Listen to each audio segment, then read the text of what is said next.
প্রবলেমসের জন্যই এখন খাওয়া দাওয়ার একটু চেঞ্জও করেছি। ইউটিউবের নিউজটা এখন খুব ভালো আছে, এটাই ভালো লাগে। তোমাদের সাথে তোমাদের দেখা বলছে আর কী ধরনের কাজগুলো আমাকে করতে হয়। চুনো মাছের ঝাল, এটা সবজি আছে এখানে। এবারে দই ফুচকাটা খাওয়া যাক। Wow guys, I am mystery, welcome to my channel mystery lifestyle. সবাইকে ভেরি ভেরি গুড মর্নিং। সবাই কেমন আছো? আশা করছি সবাই খুব ভালো আছো, আমিও ভালোই আছি।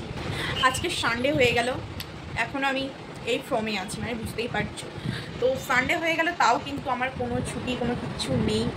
আর আজকে আমি আমার ভাবলাম যে এখানেই থেকে সারাদিন কী কী করি না করি সেই রুটিনটাই তোমাদের শেয়ার করব। কারণ লাস্ট আমি যে ভিডিওটা ছেড়েছিলাম নিজের ইনকামে, যেটা আমি ছেড়েছিলাম সেটাতে তোমরা অনেকেই আমাকে কমেন্ট করেছো যে ইনকামটাও জানিয়ে দাও। তো আমাকে ইউটিউবে কমেন্ট করেছো, তো আমি সেটা ভেবেচিন্তেই ভাবলাম আজকে তোমাদের সাথে